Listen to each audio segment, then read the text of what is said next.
Мен бұл дүниеге келмей тұрып, анамның жүрегі әлде қашан жаралы еді. Анам нәзік жан, бірақ тағдырмен алысып, өмірдің дауылына қасқайып қарсы тұрған қайсар әйел болатын. Оның әңгімесін естіген сайын жүрегім сыздап кетеді. Жастайынан көрікті, тәрбиелі, еңбекқор қыз болған. 17 жасында махаббат жетегінде жүріп, өзінің алғашқы күйеуіне тұрмысқа шығыпты. Бақытты күндері аз ғана уақытқа созылған. Тағдырдың тәлкегімен анам жесір қалып, бір ұлымен, менің ағаммен төркінінің табалдырығына қайтып оралған. Сол кезде анам әлі 20-ға да толмаған жас келіншек еді. Ағам дүниеге келгенде ол бар өмірін баласына арнады. Өзінің бақытын емес, ұлының амандығын тіледі. Ауылда жұмыс істеді, қалаға барып арзан пәтер жалдап, күн-түн демей еңбек етті. Туыстарының қолында тұрса да, ешкімге масыл болмай, ұлын өзі өсірді. Көп ер азаматтар анамның қолын сұрады, алайда анам ешкімді жүрегіне жолатпады. Жылдар өте берді. Ағам 11-ге келгенде тыныштықты тағы да тағдыр бұзды. Анамның марқұм күйеуінің інісі, яғни менің кейінгі әкем ауылдан келіп, анама әмеңгерлік жолмен сөз талды. Оның да жары қайтыс болған, артында ешбір баласы қалмаған. Тек ағасының баласы, яғни менің ағам, оның әулетіне жалғыз тұяқ, жалғыз үміт болып қалған еді. Анам алғашында үзілді-кесілді қарсылы болды. Мен өткенге қайта орала алмаймын. Ағаңның әруағына да, балама да адал болғым келеді, деген. Бірақ уақыт өте, ағамның тағдыры үшін, ұлының болашағы үшін, жалғыздықтың салмағы үшін ойланып, жүрегімен емес, ақылымен шешім қабылдады. Мен сол некеден дүниеге келдім.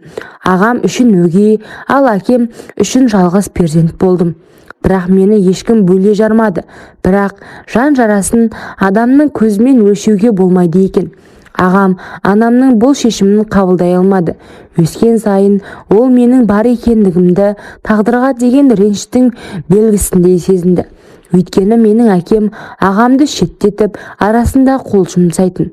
Сол үшін де ағам дұрыс тәрбие алмады. Жүрегінде мұз қалды. Ағам ер жетіп, бозбала шағында ешкімді тыңдамай Алматы қаласына жұмыс істеймін деп кетті. Анам солқылдап жылап қала берді.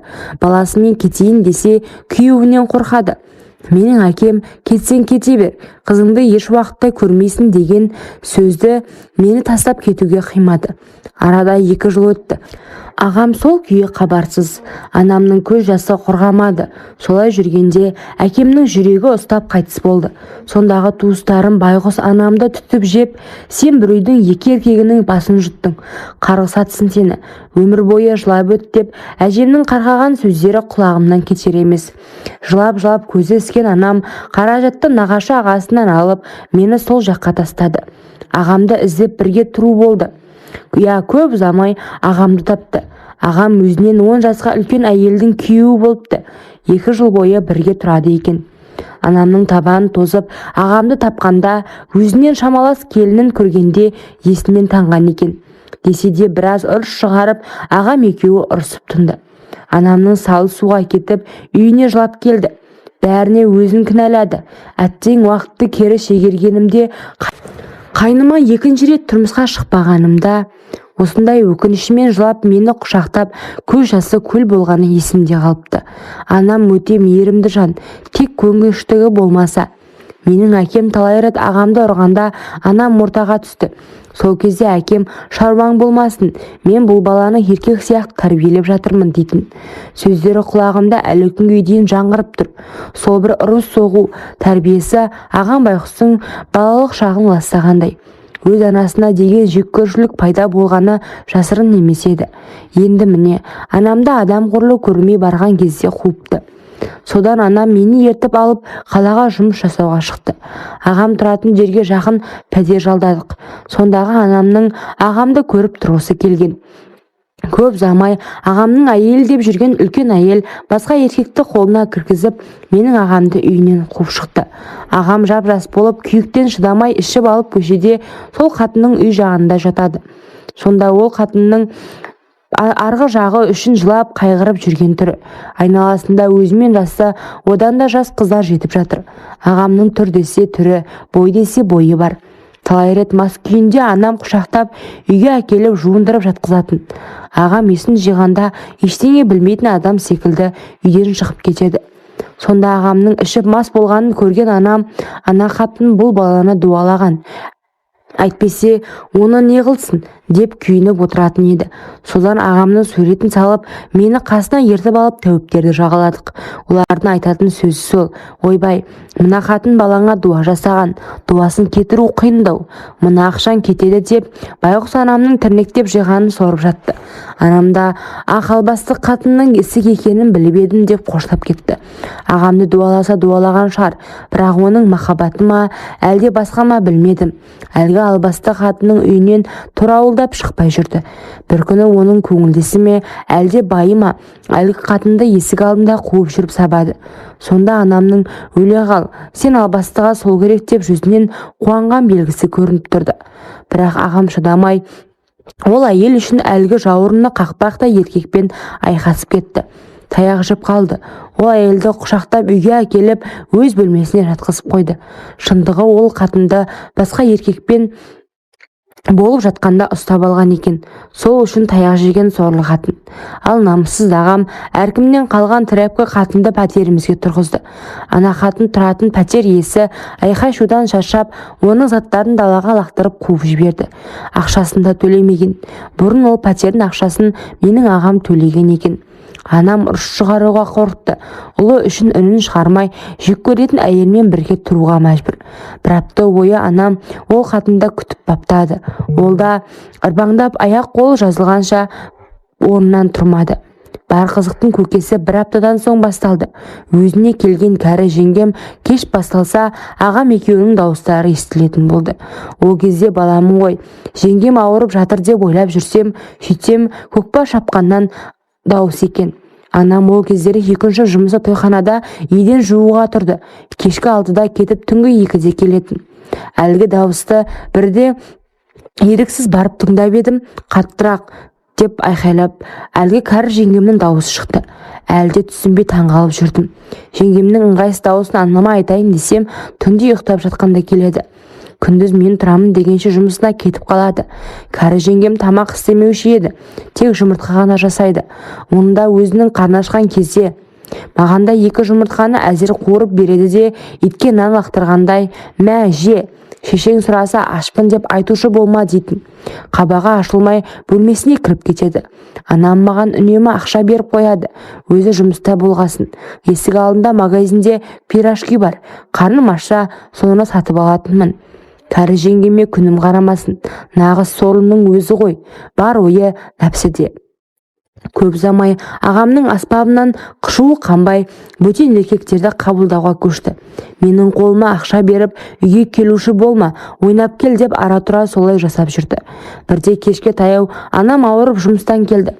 Далада жүрген маған неге жалғыз далада жүрсің деп сұрады. Жеңгемнің ісі екенін айтып едім. Ашуланып кеткен анам үйге қарай беттеді. Анамда үйдің кілті болған. Сол кілтпен есікті ашқанда күнде еститін ыңғайсыз дыбыстар естілді. Анам маған қолыма ақша беріп, сен магазиннен нан әкел, сосын далада біраз жүре тұршы, қазір өзім шығып үйге кіргізіп аламын деді. Ештеңе білмей кетіп қалдым. Далада біраз жүрдім. Ағамның дауысы, жылаған анамның дауыстары естілетін сияқты. Сол уақыттары ағам жұмыстан келетін еді. Анамды біраз күттім. Күнде батып барады. Анам келмегесін өзім үйге бардым. Барсам үйдің атмосферасы енді дауыл тұрғандай, астан кестеңі шыққан. Анам жылап отыр. Үсті басы жыртылған, бетінде соққы бар. Ағам болса анама: сен жаман әйелсің, менің әйеліме қалай жала жауып жатсың, ұялмайсың ба? Әкемнің інісімен болған саған басқа еркекпен жату не тұрыпты? Мені әдейі ажырастырғың келді деп айқайлап жатты. Ал анам әлсіз дауыспен: сенің сорлы қатынсымағың басқа еркекпен үйде ойнас құрды. Айқайлап ұрысып қуып едім. Ана қатын мені ол еркекке қорлатты.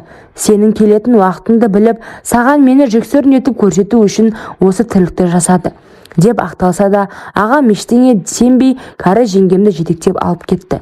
Тек анам ғана қатты қиналып жылап қалды. Бұл оқиғалардың бәрін ес білгенде ғана түсініп жылап алдым. Ағам да кәрі жеңгемде нағыз оңбаған еді. Әлгі жерден көп замай көшіп кеттік. Сол оқиғадан соң анам ұлын іздеуді де сағынуды да қойды. Бірақ түн болса маған білдіртпей көз жасы көл болатынын білемін. Мен үшін ғана амалсыз өмір сүріп жүр. Арада уақыт өтті. Бой жеткен қыз болдым. Анам оқуыма деп ақша жиған еді. Оқуға түсе алмай, ақылы оқуға тура келді. Анамның жағдайын білетін мен оқумаймын деп тұрып алдым. Анам жылап отырып, оқығанында қалады. Солай құжаттарымды дайындап жүргенде көшеден қайыршы секілді жұпыны киінген ағамды көріп қалдық. Анам еріксіз жылап, қасына барып құшақтап сүйіп тағы да ұйықтап әкелді. Өзі сөзге аса жоқ адам еді. Анам тағы да ас үстіне түсіп, ыстық тамағын беріп, түк болмағандай құшақ жая мейірімділігін көрсетті. Тамақ ішіп отырған ағам, кешір апа, барлық ренішім үшін кешір деп жылап жіберді. Сорлы ағама сонша жылдан соң ғана ескіріпті. Бұған да шүкір. Сол бір күннен соң ағам мен анам табысып, бәріміз бір үйде тұрдық. Бірақ мен ағамды әлі күнге дейін ұнатпаймын. Аға деп құшақ жая алмадым. Анам ұзақ уақыт ағамды күтіп, одан жұмысына дейін тамақ апарып, әйтеуір ағамды адам қылды. Ағам намазға жығылды. Өзі сияқты әйелмен неке қиды.